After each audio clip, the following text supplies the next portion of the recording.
Hola, ¿qué tal? Estamos en un nuevo programa de Cambio en Línea, en esta ocasión. Cambio de la Michoacán. presencia del Periodismo en secretario de Gobierno, evolución. Jesús Lina García. El periodismo. Como todos los lunes, el director general de Cambio de Michoacán, don Vicente Godínez Sapien. Pues, buenos días. Muy buen día, Samuel, me da mucho gusto darte. Buen día con don Vicente, gusto de saludarlos y estar aquí con ustedes. Bien, y pues dejamos la palabra al licenciado Vicente Godínez para que inicie esta entrevista.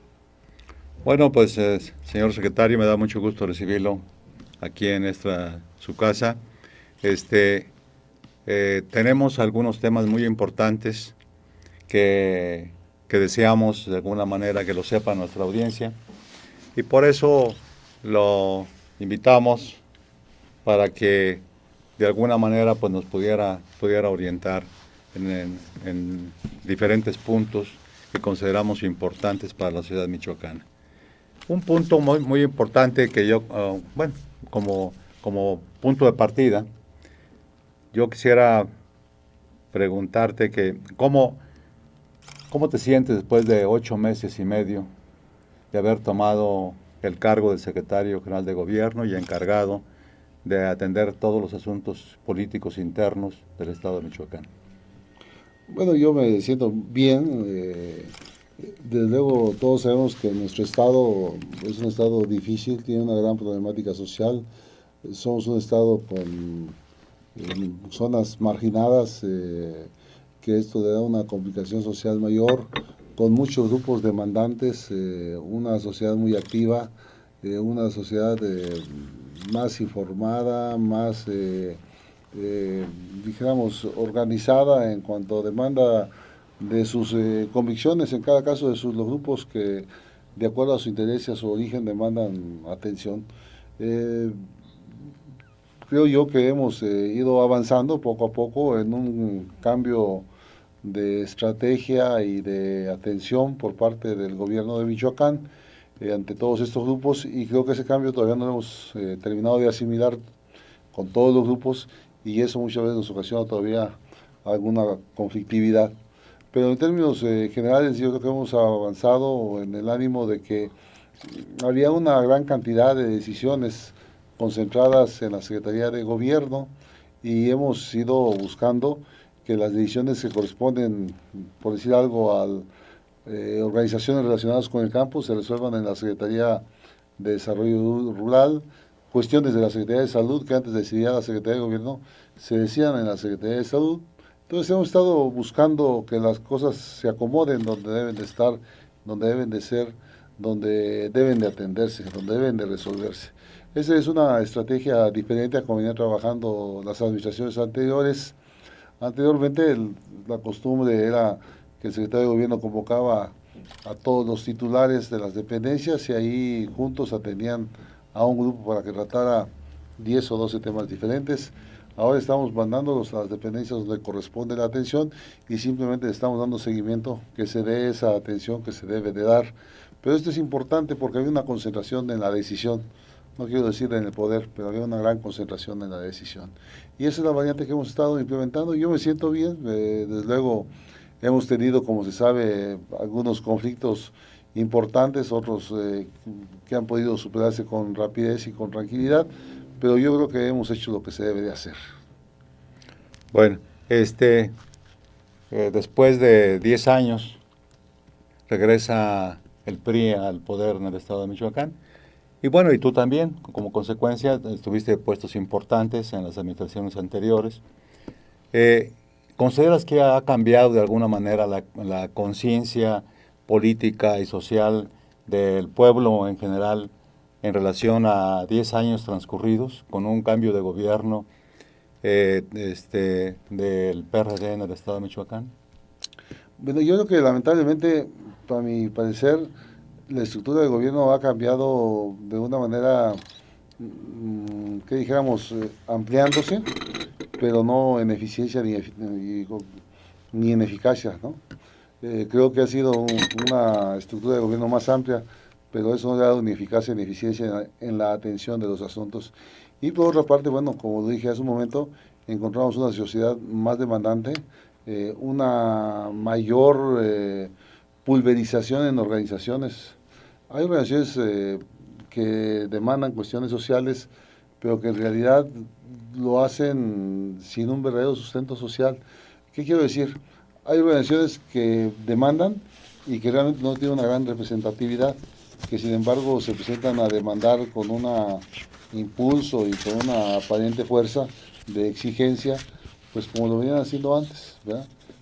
Yo quiero decirte que ahora valoramos y evaluamos a cada organización y de acuerdo a la realidad que nos representa cada organización, es la atención y el apoyo que se les da y la respuesta que se les da por las partes de las autoridades gubernamentales. Pero entonces no ha habido una elevación de miras en cuanto se refiere a la conciencia social del pueblo de Michoacán en estos 10 años. Bueno, creo que lo que pasa es, sin duda ha habido una evolución importante, ¿no? O sea, creo que a mi parecer la conciencia social cambia de objetivos en cuanto se va transformando, porque llega a un estadio y piensa en el siguiente, ¿no? Entonces obviamente sí hay un cambio sin duda, pero un cambio, dijéramos, natural de lo que se da en una sociedad que va formando su historia, pero no algo así que yo encontrara de manera sustancial, no. Muy bien. Bueno, tenemos conflictos que se han suscitado en algunas partes del Estado, que son de importancia para la propia sociedad y para el gobierno que actualmente está atendiendo estos asuntos. Considero que sería importante que también nuestra audiencia supiera algunos problemas específicos, tanto del caso de Cherán, que tuvo que cambiarse el sistema político interno para su régimen especial, que es una excepción en el estado de Michoacán, y que ahora de alguna otra manera, pues algunos otros pueblos tienden hacia la autodefensa, ¿no? Entonces, ¿qué nos podría decir a este respecto si pudiera darse el caso de que pudiera extenderse este procedimiento, este proceso de autodefensa? Sí, cómo no. Primero yo quiero decir que yo creo que la resolución que se tomó en Cherán por parte del Tribunal Federal Electoral, que llevó a una elección de usos y costumbres, a mi parecer no fue adecuada, ¿sí? Creo que lo que hicieron no fue instalar unos usos y costumbres, sino fue romper los usos y las costumbres, porque durante 70 años las autoridades de Cherán estuvieron eligiendo su autoridad municipal mediante el voto universal, libre y secreto. Y lo que instauró el Tribunal Federal Electoral fue una votación diferente. Pero el asunto de Cherán se origina por un problema de autoridad. Y cuando inicia el problema de Cherán, no inicia ni por la defensa del bosque, no es cierto. No inicia como un problema político, tampoco es cierto. Empieza por un problema de la muerte de un muchacho que estaba en poder de la policía, perdón, que la policía dice que muere a partir de un accidente, la población piensa que es un abuso policíaco y ahí inicia todo. Realmente ni ellos supieron a dónde iban a ir a parar. El tiempo y el cambio y los días y la presencia de otras personas nos llevó finalmente a que tuviéramos esta elección por usos y costumbres. Yo no creo que el caso de Cherán deba de ser repetido en todas las demás comunidades, porque creo que la realidad es que una cosa es la vida comunal, en la cual desde luego que la voluntad de los comuneros decide y define las cosas, y otra cuestión es la vida de la autoridad civil, en la que conviven no solo comuneros, sino también personas que no son comuneros y que entonces les estás negando el derecho a que elijan a sus autoridades. Yo creo que son dos cosas diferentes, pero también entiendo que hay muchas veces personas con una convicción muy forjada de buscar lo que ellos llaman desde una postura indigenista, buscar el reposicionamiento de la causa indígena y buscan esto como un medio. Yo creo que lo que tenemos que buscar es precisamente que no haya excepciones. A mi parecer, no debe haber excepciones porque la excepción entonces sí nos marca que hay diferencias. Yo creo que tenemos que buscar es a que todo sea normal y todo sea regular para todos. Y yo digo que aquí en Michoacán, es mi impresión personal, no sucede lo que sucede en otros estados de la República, como el caso de Chiapas. Chiapas sucedía hace tiempo, ¿verdad? Donde a los indígenas los veían pues de otra manera, como unas personas diferentes, con menos derechos que los mestizos, llamémoslo así. Pero aquí estamos acostumbrados a convivir con los que son verdaderamente de sangre indígena, ¿no? No se diga con aquellos que son ya de sangre no 100% indígena, pero que conviven con nosotros con todos los días. Y nosotros estamos acostumbrados aquí a convivir con los indígenas sin sentir ninguna sentidos con alguna inferioridad de ninguna manera. Yo creo que no debería de darse, espero que no se dé, creo que no es el mejor camino. Vamos a ver qué resulta en Cherán. Yo creo que a un año ya casi de que la autoridad pueda estar al frente del municipio de Cherán, valdría la pena hacer una evaluación de cómo van a ir las cosas, ¿verdad? Nosotros hemos encontrado el entendimiento con el Consejo Mayor de Cherán, hemos encontrado cómo encuadrar su definición de autoridad con todo el sistema estatal y federal para poder trabajar juntos, y hemos estado trabajando juntos y muy bien, ¿verdad? Pero valdrá la pena valorarlo dentro de un año. Cuando cumple un año, que es en el mes de febrero, si no recuerdo mal. Sí. Bueno, ahora con este nuevo conflicto, digo conflicto en sentido de que el otro grupo indígena de Urapicho se armaron para provocar de alguna manera la intervención de los gobiernos federal y estatal en la defensa de sus propios intereses. Considero que hay un problema excepcional, porque exhibieron públicamente armas que son exclusivas de uso del ejército, que con ese simple hecho pues, está comprobado un delito. En este sentido, ahora ya se establecieron allí pues, lo que se ha comentado ya en los medios de comunicación, otro sistema con el apoyo de tanto del gobierno federal como el gobierno del estado. Pero ¿qué se va a hacer ante esa situación? Porque puede provocarse que otros grupos se armen también con esas armas incluso que son prohibidas por la ley. ¿Cómo consideras tú que se puede resolver este problema? Bueno, yo creo que lo que requerimos es que haya una relación muy esforzada, dijéramos, de parte de la autoridad municipal con las comunidades. En el caso de Urapicho, el presidente municipal estuvo muy al pendiente del tema. Pudimos platicar con ellos el miércoles de la semana pasada y se acordaron ciertas cosas que son de beneficio de la comunidad, y de esta manera se combinó con ellos de seguir trabajando juntos. Y por eso incluso el día de ayer estuve yo ahí en la comunidad. En la meseta Purépecha existen 5 bases de operaciones mixtas. Yo digo que la meseta Purépecha es la zona más con más vigilancia, con más presencia de fuerzas que todo el estado. Son 5 bases de operaciones mixtas, y lo que se hizo fue mover para la mayor tranquilidad de la comunidad de Urapicho, aun cuando ya existía la presencia de esta base de operaciones mixta, se movió la base, dijéramos, de tener su base en Paracho, se movió 10 kilómetros a tenerla en Urapicho. Pero hace los mismos recorridos que hacía antes, pero este cambio de asentamiento pues le da a la comunidad de Urapicho una mayor tranquilidad. Creo que lo que habría que hacer es estar muy al pendiente, hablar con las comunidades. Ayer hablaba yo con el presidente municipal de Paracho, lo haremos ahora que tengamos un nuevo presidente municipal en Nahuatzen, con el de Nahuatzen, para ver de qué manera estamos muy al pendiente de que todas estas pretensiones las pudiésemos atender a tiempo. Yo creo que la solución es que las policías municipales dejen de estar únicamente en la cabecera municipal y haya presencia de policía municipal en las comunidades. Creo que esa es la solución. Paracho tiene, si no recuerdo mal, 5 comunidades importantes, y entonces lo que tiene que buscarse es que las policías que pueda haber en la cabecera, pues pueda haber también policías municipales en cada una de las comunidades. Que de hecho en las comunidades hay un respeto por la autoridad civil, que es el jefe de tenencia o encargado del orden, y un respeto, entiendo, muchas veces mayor por el representante comunal. Entonces, son comunidades que sí respetan sus órdenes internos, y creo yo que la presencia de policía puede darle una mayor fortaleza al orden social dentro de las comunidades.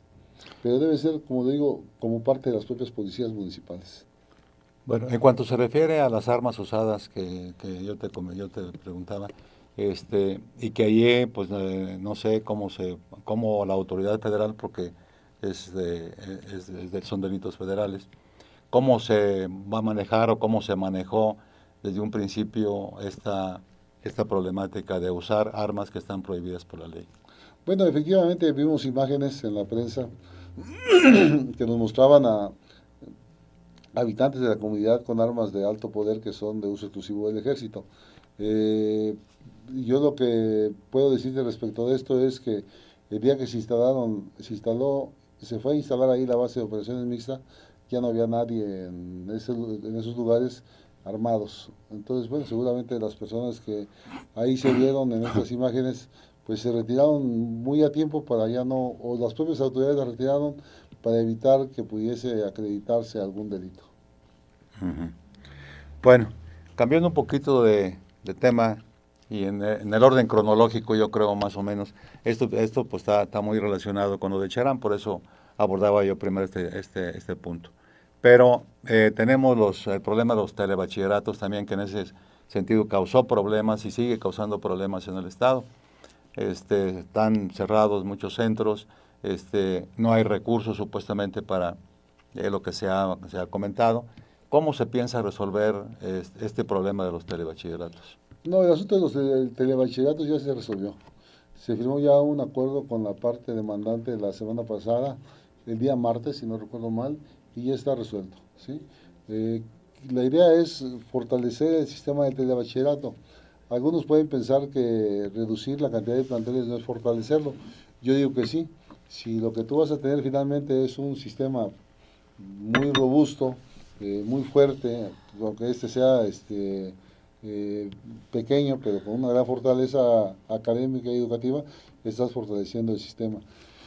Se llegaron a algunos puntos de acuerdo con ellos, no voy a tratar de recordar algunos. Alguno de ellos es que unos planteles que actualmente son de telebachillerato van a ser manejados por algo que se llama educación media a distancia, si no recuerdo mal, que es un programa totalmente federal.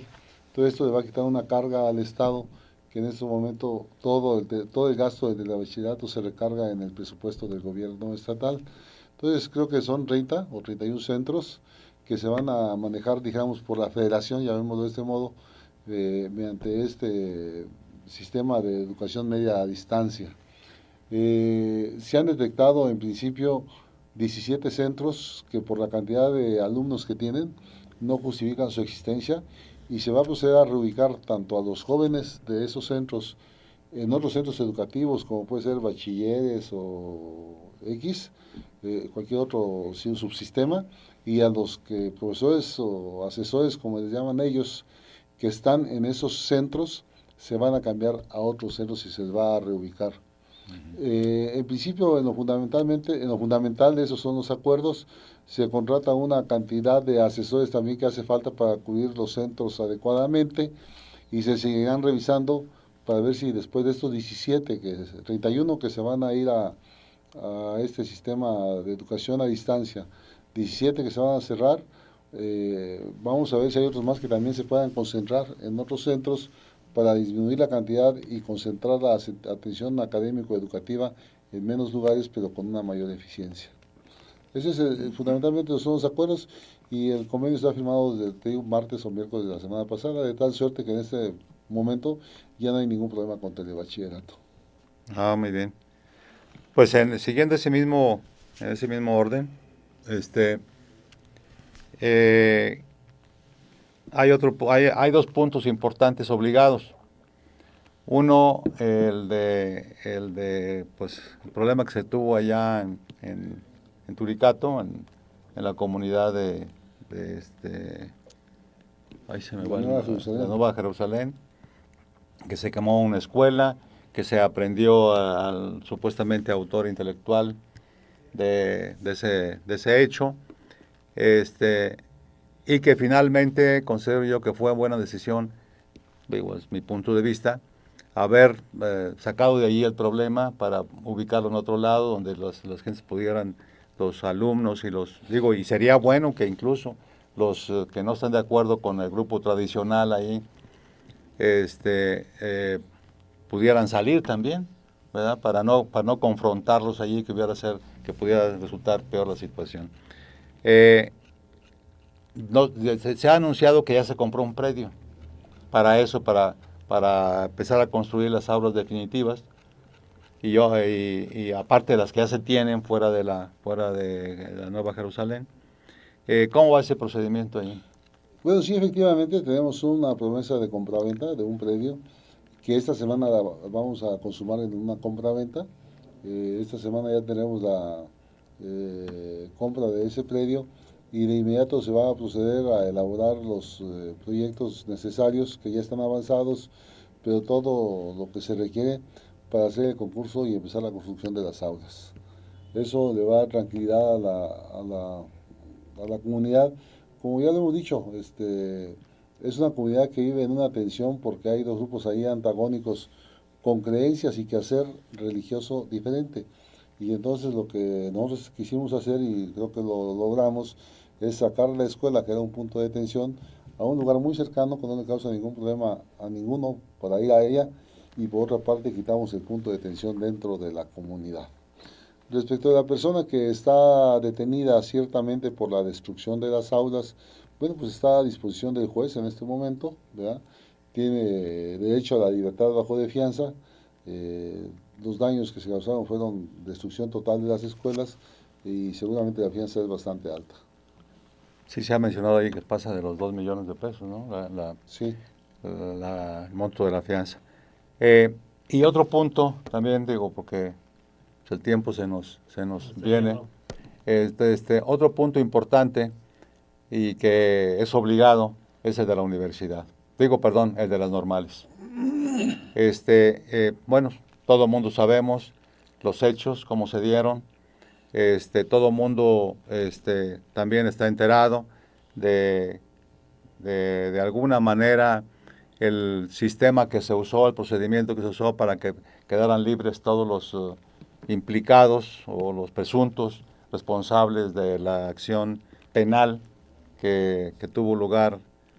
Pero ahí hay alguna inconformidad que en cuanto se refiere a que mientras que a los estudiantes se les fijó una fianza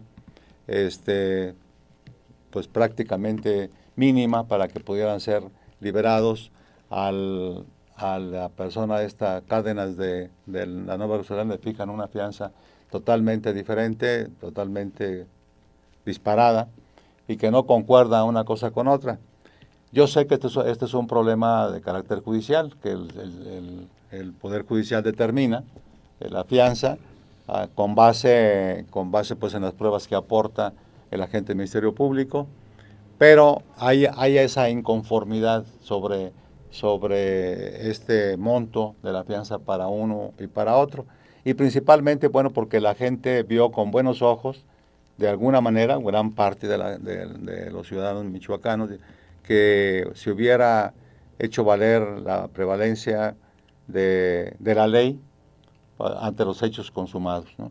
Entonces, bueno, ahí el problema es si dicen que todo fue preconcebido, todo fue preparado para poderle darle salida a este problema, que no lo considero fácil, no es de una solución tan fácil de tomar, pero que finalmente se dio. ¿Qué nos puedes informar tú a ese respecto? No, primero, empezando por lo que no me corresponde estrictamente, que es lo de las fianzas, pues son hechos diferentes, ¿no? Y creo yo que el juez tiene que tomar en cuenta las circunstancias de cada hecho, por un lado. Por otra parte, quiero decir con mucha puntualidad que la mesa de negociación que tuvimos, llamada de este modo, con la CENTE y con los normalistas, ahí nunca se negoció lo relacionado con la libertad de los normalistas, ¿verdad? Sé que es algo difícil de creer porque estamos acostumbrados a que las cosas se manejen de una manera diferente, pero esto no fue producto de ninguna negociación política, ¿verdad?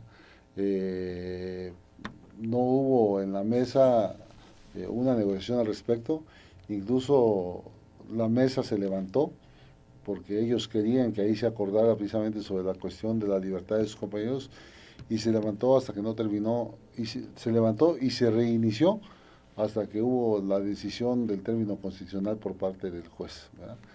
Yo creo que ese tema incluso ni siquiera ha acabado, porque creo que los jóvenes de las normales seguirán insistiendo en la liberación absoluta de quienes hoy se encuentran no totalmente libres, quiero aclararlo, se encuentran sujetos al proceso gozando de un beneficio que la ley da, que es el de la libertad bajo de fianza, ¿verdad? Pero en el transcurso del proceso, tanto la defensa como la Procuraduría pueden aportar pruebas que pudiesen llegar a acreditar otros hechos y en su momento la Procuraduría hacer acusaciones diferentes, podría darse el caso, ¿verdad? Pero no están en libertad, están sujetos al proceso y yo creo que pues este tema no ha concluido porque como lo dije y lo dijo el gobernador muy claramente, no se iba a negociar la justicia en ese sentido. Bueno, ahí un punto menor, dicen que algunos critican que el agente del Ministerio Público no tuvo la capacidad para poder aportar las pruebas suficientes para poder lograr que un auto de formal prisión y la libertad bajo fianza se diera con mayor rigor, que para variar, el agente del Ministerio Público le faltaron pruebas para acreditar tanto la responsabilidad penal del acusado como el cuerpo del delito. Sí, se ha dicho y se ha criticado también al juez, ¿no?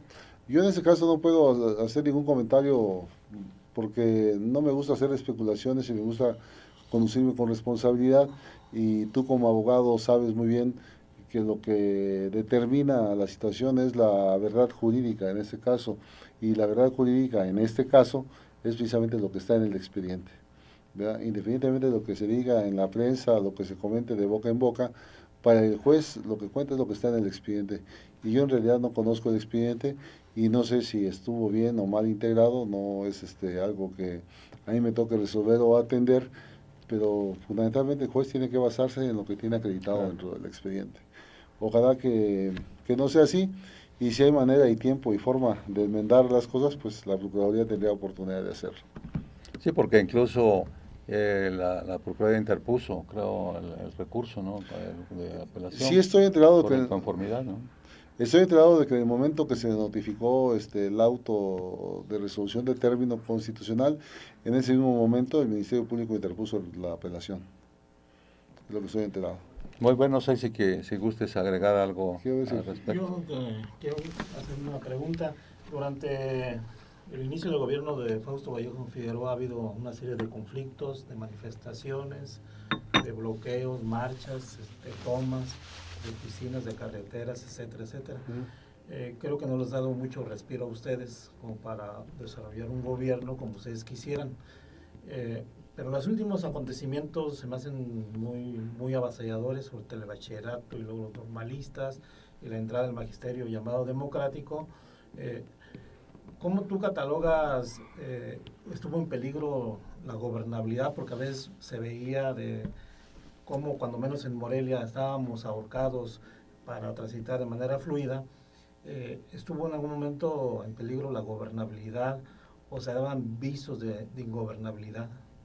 Bueno, yo no quiero menospreciar los hechos ni quiero tampoco apreciar de más la actitud del gobierno, pero creo que estos que tú bien dices, las dificultades de tránsito en la ciudad de Morelia, fundamentalmente alguna toma de casetas, además de lo que sucedió en las normales, que ya lo conocemos todos, pues no plantea un tema de ingobernabilidad, ¿no? O sea, son cuestiones muy focalizadas que tienen que ver, dijéramos, en este caso de Morelia, con movilidad de las personas y de los ciudadanos, pero que no plantea en sí un problema de gobernabilidad. Yo no creo que en ningún momento hubiésemos estado o iniciado siquiera una posibilidad de ingobernabilidad en el Estado. El Estado tiene una gran extensión geográfica, 113 municipios y todas las estructuras municipales y las estatales estaban trabajando ordinariamente en todos los lugares. El concepto de gobernabilidad luego creo yo que lo vemos con cierta ligereza y no como debe de ser. Sí hemos tenido problemas de conflictos, es claro, es evidente. Como tú lo dices, ha habido alguna continuidad de conflicto de uno a otro y de uno a otro, es cierto, pero de ahí a que se haya planteado una cuestión de gobernabilidad, en mi apreciación no se da, ¿verdad? Afortunadamente creo que no se da, Yo sí creo que esto que tú dices es cierto. Hemos tenido mucha presión de grupos sociales, hay un cambio en la actitud del gobierno. Este, Creo que la actitud del gobierno ahora es de procura una mejor atención, tiene menos recursos, los tiene que aplicar de la mejor manera, los tiene que aplicar de la mejor manera más eficiente que considere, y entonces los grupos no tienen quizás las atenciones que antes tenían. Y eso también cambia un poco la situación de la relación de estos grupos con el gobierno.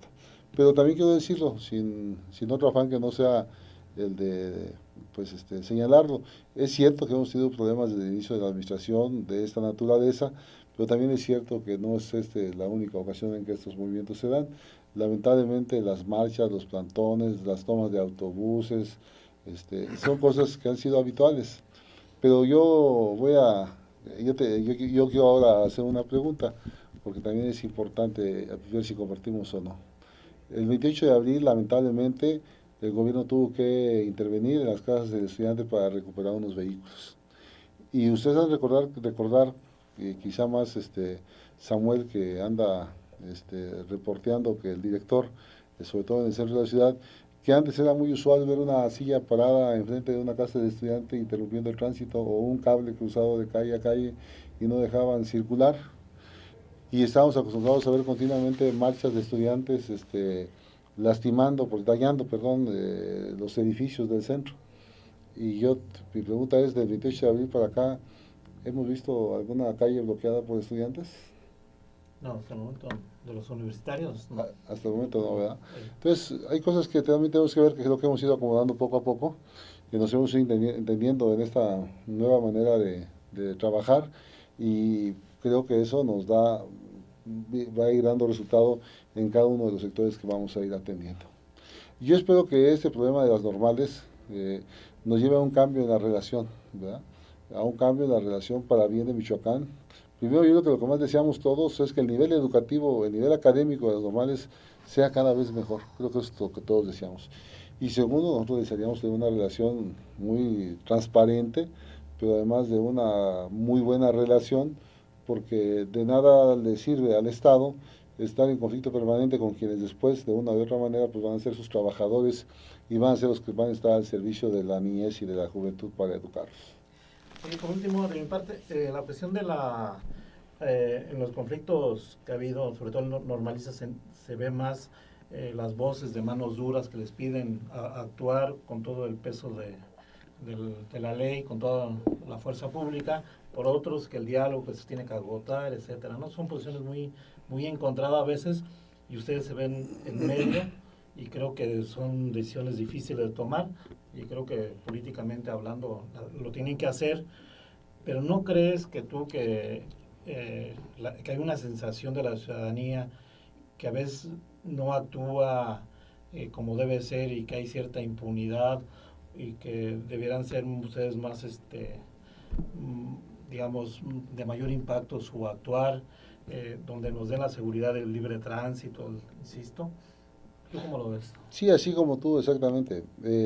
Realmente este tema de los normalistas, por tomarlo como un referente, pues es un tema que posiciona a la sociedad, ¿no? Unos se posicionan diciendo aplica la mano dura, y otros no los detengas, déjalos en libertad, y existen los dos puntos de vista de la sociedad. Yo que en este caso, por llamarlo de algún modo, lo que el gobierno tiene es el refugio en la ley, en la norma y en la aplicación de la norma. Hay veces que es difícil pensar en aplicar por la fuerza el orden social, aplicarlo a rajatabla, por llamarlo de algún modo, y en una dimensión obviamente muy amplia, pero creo que poco a poco lo vamos a ir logrando, ¿verdad? Yo creo que poco a poco vamos a ir logrando que cuestiones fuera de la ley no queden impunes, ¿verdad? Y que cada vez tengamos menos problemas con la libertad de tránsito en esta ciudad de Morelia y en las principales ciudades donde se dan estas manifestaciones, que son fundamentalmente Uruapan y Zamora. Creo que es la obligación del gobierno, bueno, no creo, es la obligación del gobierno, y tenemos que irlo cumpliendo poco a poco. Y lo vamos a ir haciendo, lo hemos hecho ya, lo vamos a hacer de tal manera que no dejemos que un asunto menor se nos convierta en un gran conflicto, ¿no? Tiene razón, yo creo que el reclamo ciudadano de que haya libertad de expresión, pero a la vez que no le afecta a él su libertad de tránsito, su libertad de conducirse a cualquier lugar para trabajar, para atender una enfermedad, para cualquier necesidad que tenga, pues es sin duda atacado por esa excesiva libertad de expresión. Bueno, yo nomás, bueno, es que hay muchos temas allí y preguntas específicas sobre cada uno de los temas. El tiempo pues no nos lo permite. Quisiera que posteriormente pudiéramos seguir abordando estos temas. Yo dejé intencionalmente lo de la universidad fuera, porque eso sí requiere un tiempo específico, tanto tú como Nicolaita, como yo también que lo soy. Bueno, pues nos interesa fundamentalmente, pues de alguna manera nuestra aportación que pudiéramos dejar para la mater del cual somos egresados, ¿no? Pero me viene a la mente algo que ha dicho el gobernador y que seguramente lo veo yo como un mensaje para todo mundo. Es decir, se aplicará la ley o ajustense a la ley. Esa frase importante, creo que es importante porque es un mensaje no solamente para los actores directos, sino para los que en un momento dado pudieran pensar que va a haber impunidad o alguna cosa. Yo creo que hay un mensaje ahí implícito sobre esto, ¿no es así? Sí, desde luego, desde luego. Creemos que tenemos una norma social que nos hemos dado, bien o mal, lo hemos dado por los conductos, por las instituciones que están establecidas. Entonces la única forma que tenemos de entendernos y de llevar la vida social adecuadamente es pues dentro de ese orden que tenemos y que nos hemos dado. Y yo creo muy importante decir aquí algo que siempre se criticó al gobierno, que el asunto de la Nueva Jerusalén iba a quedar impune, la destrucción de las aulas, y bueno, por lo menos con la detención de esta persona, que hubo decisión de detenerlo, pudo haberse decidido no detenerlo, pero hubo la decisión de detenerlo, demuestra que el gobierno está comprometido con que no haya impunidad. Y sobre todo, creo que hasta ahora podemos decir que lo que ha dicho el gobernador Fausto Vallejo se ha cumplido. Entonces creo que eso es muy importante porque se ha venido honrando la palabra del gobernador, sus decisiones y lo que él ha comprometido con los michoacanos. Muy bien, pues muchas gracias,